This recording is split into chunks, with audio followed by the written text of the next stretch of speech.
Question number 2 is, what sort of information would you expect to find on page 7 to 10? What information we will find out?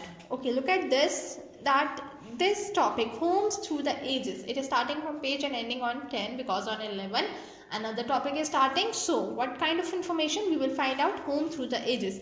So I have written down home through the ages. This information will be found in page 7 to 10. Sorry.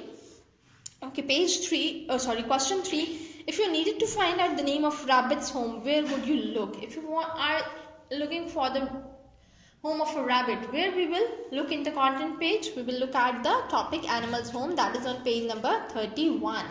Okay, so you will be writing these answers on your book, page 25, and please make sure that you draw these boxes so all the answers are separated by each other. That's all for today. Allah Hafiz.